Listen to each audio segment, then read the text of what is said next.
Vocês sabem aquela sensação de que algo está errado, mas você não consegue colocar o dedo exatamente onde? Foi isso que eu senti quando meu filho me ligou dizendo que precisava conversar. Urgente. Não era normal. Rafael nunca usava essa palavra. Urgente.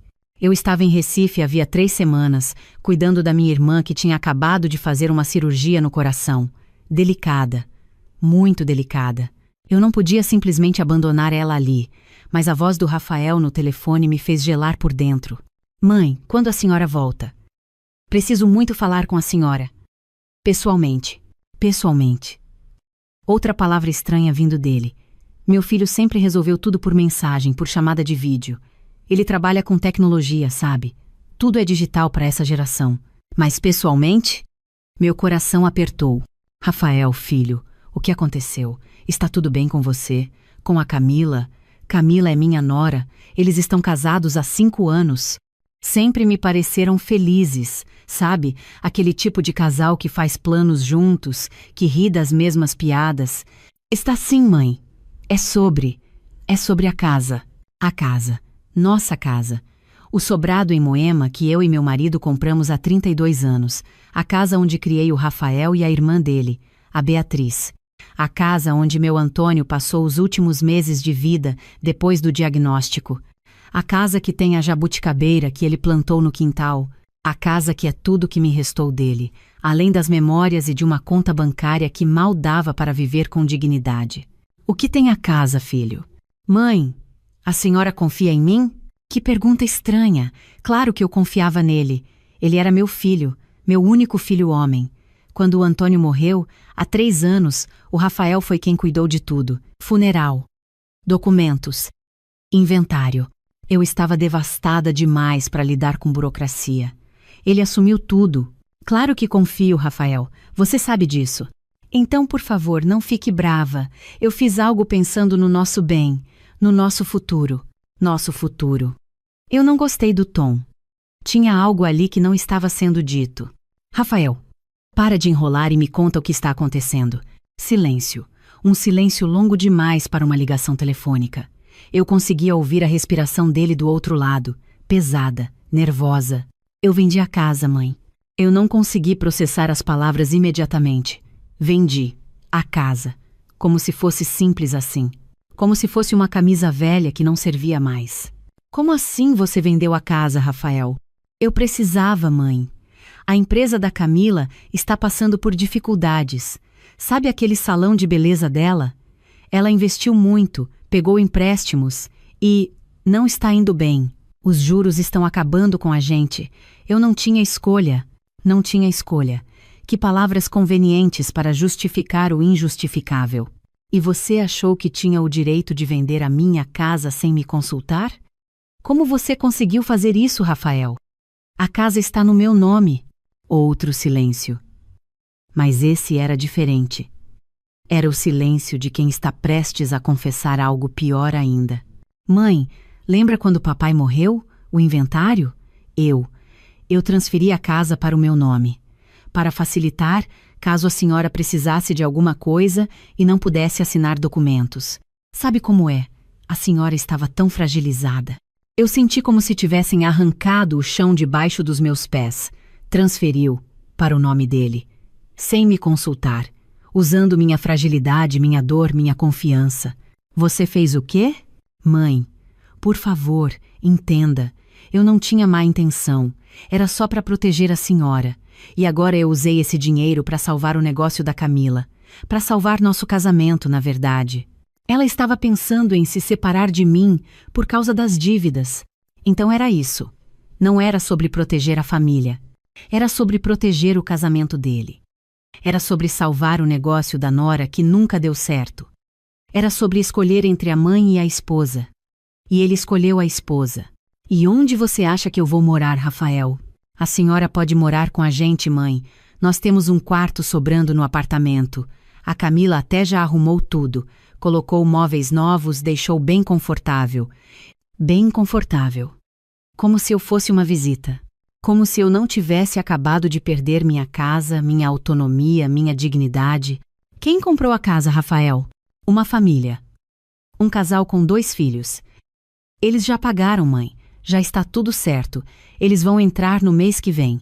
Mês que vem. 5 semanas. Eu tinha 5 semanas para processar que eu não tinha mais casa, que eu seria dependente do meu filho e da minha nora, que eu seria um peso, um incômodo. Eu preciso desligar agora, Rafael. Mãe, por favor, não fica brava com... Eu desliguei. Minhas mãos tremiam. Minha irmã me olhou da cama preocupada. Helena, o que foi? Você está pálida. Eu não consegui responder. Fui até o banheiro e vomitei. Tudo. A raiva, a decepção, a sensação de traição. Tudo veio para fora. Mas depois, quando eu lavei o rosto e me olhei no espelho, algo mudou. Eu vi minha mãe me olhando de volta.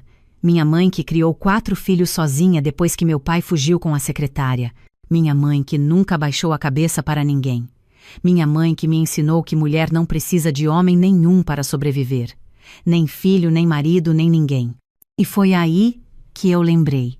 Lembrei de uma conversa que tive com o Antônio 2 meses antes dele morrer. Ele estava lúcido naquele dia, apesar da morfina. Segurou minha mão e disse: Helena, eu preciso que você me prometa uma coisa. Não deixe ninguém tirar essa casa de você. Nem o Rafael, nem a Beatriz, nem ninguém. Essa casa é sua, é o seu porto seguro. Promete? Eu prometi. E para garantir que aquela promessa seria cumprida, nós fizemos algo. Algo que o Rafael não sabia. Algo que nem a Beatriz sabia. 3 semanas antes de morrer, o Antônio me levou ao cartório. Ele mal conseguia andar, mas fez questão de ir pessoalmente. E lá, na frente de um tabelião e 2 testemunhas, ele fez uma doação em vida. Da casa.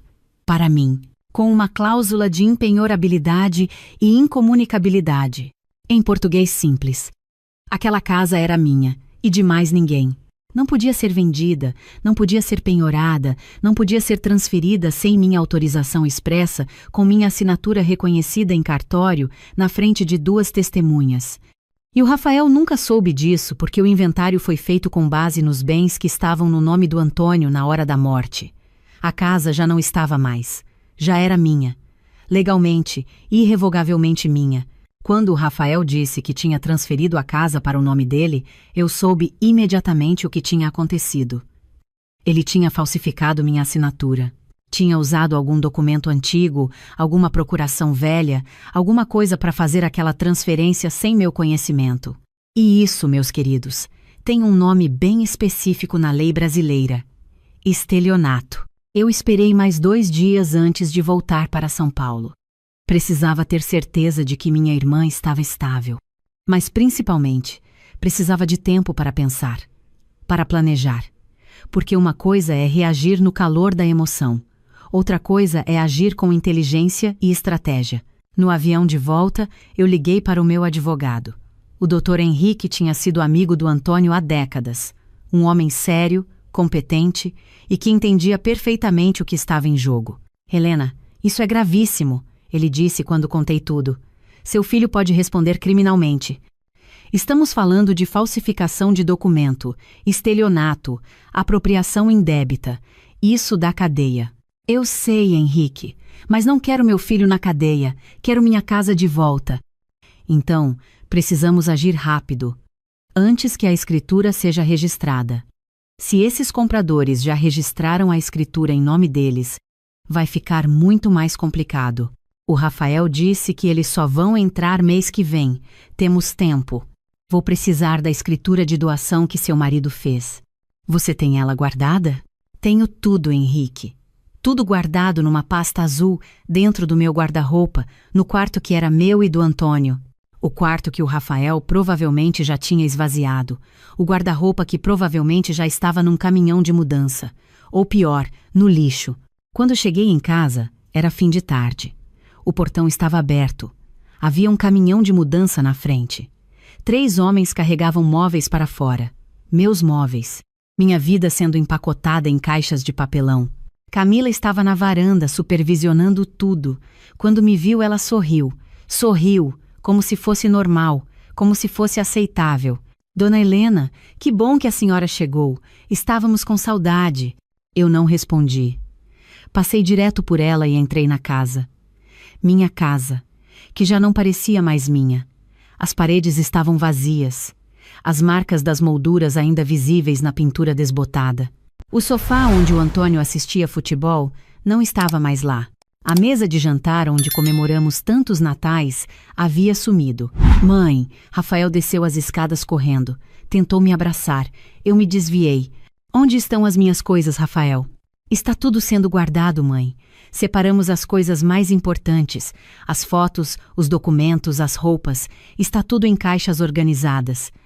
A senhora vai ver. O quarto no nosso apartamento está lindo. A Camila caprichou. Eu quero ver meu quarto. Agora. Subi as escadas. Meu coração batia forte. A porta do quarto estava aberta. E para meu alívio, meu guarda-roupa ainda estava lá. Vazio, mas estava lá. E no chão, ao lado dele, 3 caixas de papelão com meu nome escrito em letra cursiva, a letra da Camila. Abri a primeira caixa. Roupas. A segunda, fotos e álbuns.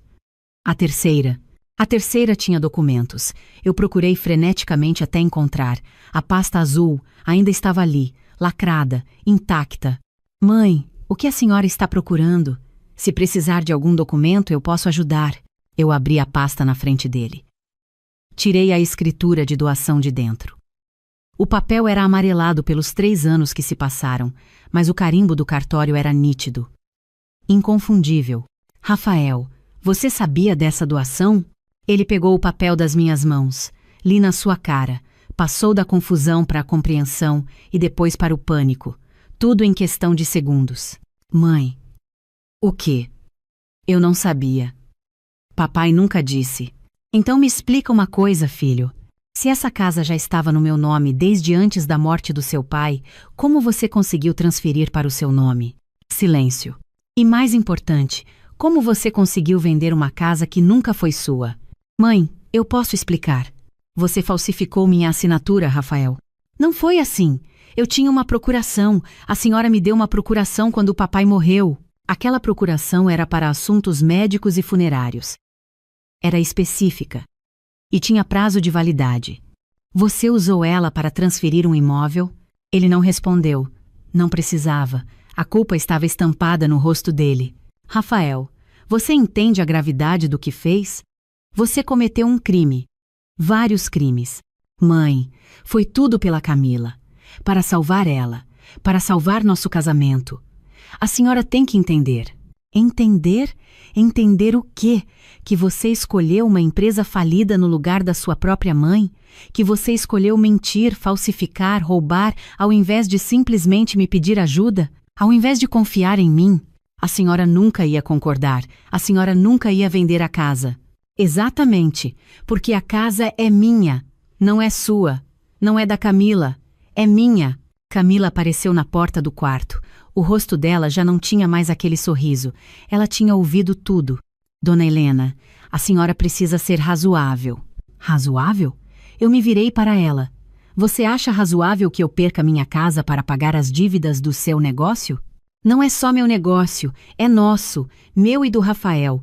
Nós somos um casal, uma família. E eu? Eu não sou família? Eu que carreguei esse menino no ventre por 9 meses? Eu que criei ele? Eu que enterrei meu marido e continuei de pé para não deixar meus filhos desamparados? Eu não sou família? Ela não respondeu, porque não tinha resposta. Eu coloquei a escritura de volta na pasta. Peguei aquela caixa de documentos e desci as escadas. Os homens da mudança pararam de trabalhar quando me viram. Um deles perguntou para o Rafael se podia continuar. Rafael nem respondeu. Ficou lá em cima parado, em estado de choque. No dia seguinte, eu estava no escritório do Dr. Henrique. Na mesa, além da escritura de doação, havia outros documentos. A suposta transferência que o Rafael tinha feito. A procuração vencida que ele usou. O contrato de venda da casa para o casal comprador. Helena, isso aqui é uma fraude do início ao fim, Dr. Henrique disse, ajustando os óculos. A transferência é nula porque foi feita com procuração vencida e sem seu conhecimento. A venda é nula porque a casa nunca pertenceu ao Rafael. Tudo isso pode ser revertido. E o casal que comprou, eles vão perder o dinheiro? Eles foram vítimas também. Compraram um imóvel de boa fé sem saber que havia fraude. Legalmente eles têm direito ao dinheiro de volta. E quem vai ter que devolver esse dinheiro é seu filho, porque ele foi quem recebeu. Eu respirei fundo. A próxima pergunta era mais difícil. E criminalmente? Dr. Henrique tirou os óculos. Olhou para mim com aquele jeito paternal que ele tinha. Helena, ele é seu filho. Eu entendo que isso é doloroso. Mas sim, há crime. Falsificação de documento, estelionato, apropriação indébita. Se você quiser representar criminalmente contra ele, ele pode ser condenado, pode cumprir pena. Cadeia. Meu filho na cadeia. A imagem me partiu o coração. Mas, Dr. Henrique continuou.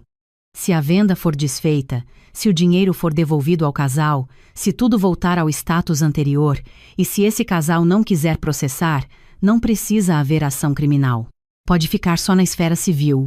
Seu filho paga o dinheiro de volta, a casa volta para seu nome e acabou. E se ele não tiver o dinheiro para pagar de volta, aí ele vai ter que vender alguma coisa. O apartamento onde ele mora, por exemplo, ou pegar um empréstimo, ou parcelar, mas vai ter que pagar. Justiça. Era tudo o que eu queria. Mas não vingança. Eu não queria ver meu filho destruído. Eu só queria minha casa de volta. Minha dignidade de volta. Minha independência de volta. Vamos notificar o casal primeiro, eu disse. Vamos explicar a situação e ver como eles reagem.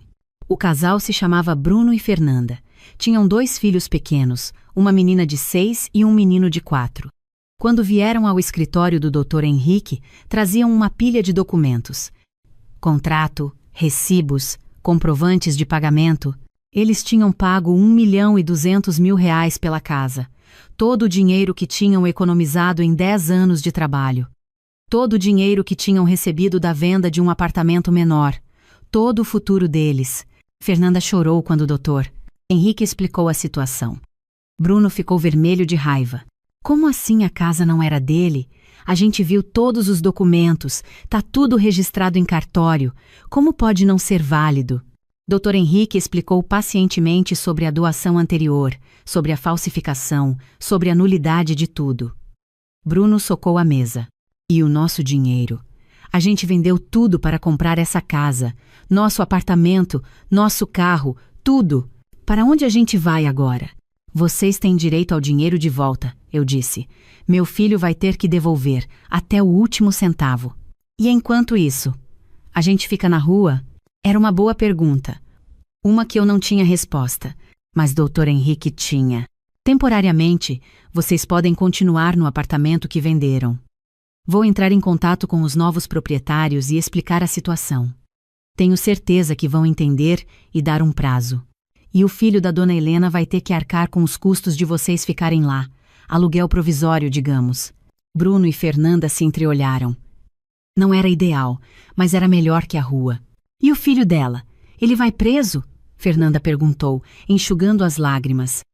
Isso depende de vocês, Dr. Henrique respondeu. Se vocês quiserem representar criminalmente contra ele, sim, ele pode ser preso. Se não, fica só na esfera civil. Ele paga. E todos seguem com suas vidas. Houve um silêncio longo. Bruno olhou para a esposa. Ela assentiu levemente. Nós não queremos ninguém preso, Bruno disse. Só queremos nosso dinheiro de volta. E nosso futuro de volta. Eu suspirei aliviada. Nos dias seguintes, tudo aconteceu muito rápido. Dr. Henrique entrou com uma ação de nulidade da venda. Apresentou a escritura de doação. Comprovou a falsificação. O juiz concedeu liminar imediata anulando tudo. A casa voltou oficialmente para o meu nome. Rafael foi notificado que tinha 30 dias para devolver o dinheiro ao casal. 30 dias. Ele não tinha esse dinheiro. Tinha usado tudo para pagar as dívidas do salão da Camila, para comprar equipamentos novos, para renovar o espaço, para pagar fornecedores. Tudo. Não sobrou nada. Ele veio me ver numa tarde, sozinho, sem a Camila. Sentou na sala do escritório do Dr. Henrique e chorou. Chorou como não chorava desde que era criança. Mãe, eu não tenho esse dinheiro. Eu vou ter que vender o apartamento. E mesmo assim não vai dar. O apartamento vale 800 mil. Eu ainda vou ficar devendo 400. E aí, como eu vou pagar? Você deveria ter pensado nisso antes, Rafael. A Camila quer se separar. Ela disse que não vai ficar casada com um criminoso, que não vai perder o apartamento dela por causa disso. O apartamento dela. Interessante como mudou de nosso para dela quando a situação apertou. Mãe, eu errei. Eu sei que errei. Mas por favor, me ajude. Pelo amor de Deus, me ajude. Eu olhei para meu filho, para aquele homem de 35 anos que estava ali, destruído, implorando, e eu vi o menino que ele foi. O menino que tinha medo do escuro e dormia abraçado comigo. O menino que chorou quando caiu de bicicleta e ralou o joelho. O menino que me deu um desenho no Dia das Mães, escrito para a melhor mãe do mundo. Rafael. Eu disse, minha voz firme, mas não cruel. Você me colocou nessa posição. Não fui eu. Foi você. Você escolheu mentir. Você escolheu falsificar. Você escolheu me tratar como se eu fosse descartável. Como se eu não importasse. Como se minha casa, minha segurança, minha vida fossem menos importantes que o negócio da sua esposa. Eu sei, mãe. Eu sei. E eu vou carregar isso pelo resto da vida. Mas eu continuei. Eu não vou deixar você na miséria. Porque, diferente de você, eu ainda acredito em família. Eu ainda acredito em dar segundas chances, mesmo quando não são merecidas. Ele levantou os olhos, esperançoso. Você vai vender seu apartamento. Vai pagar o que conseguir ao casal. O que faltar eu vou emprestar para você. Com juros. Juros de mercado. E você vai me pagar de volta. Em parcelas. Pode levar 10 anos, pode levar 20, mas você vai pagar. Mãe. E uma última coisa, Rafael. Você nunca mais vai ter acesso a nada que seja meu. Nem documentos, nem contas, nem nada. Eu vou fazer um testamento deixando bem claro como tudo vai ser dividido quando eu morrer. E até lá, você não tem direito a nada, entendeu? Ele assentiu. Derrotado, humilhado, mas vivo, não preso, com uma chance de reconstruir. A casa voltou oficialmente para mim 3 meses depois. Bruno e Fernanda conseguiram ficar no apartamento antigo deles por mais 2 meses, até encontrarem outro lugar. Eles foram gentis o suficiente para não processar o Rafael criminalmente. Disseram que entendiam que famílias são complicadas, que todo mundo merece uma segunda chance. Rafael vendeu o apartamento. Camila realmente pediu divórcio. Levou metade do valor da venda. A parte dele mal cobriu metade da dívida com o casal.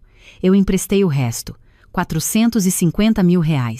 Com um contrato assinado, reconhecido em cartório, com juros de 5% ao ano, ele vai me pagar em 200 parcelas, até eu ter 85 anos, se eu chegar lá.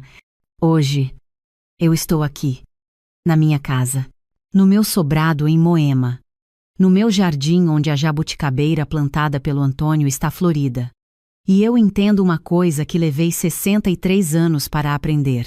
Às vezes, as pessoas que deveriam nos proteger são as que mais nos machucam. Às vezes, as pessoas que dizem nos amar são as que mais nos traem. E às vezes, a única pessoa em quem podemos realmente confiar somos nós mesmos. Meu marido sabia disso. Por isso fez aquela doação. Por isso garantiu que essa casa seria minha. Sempre.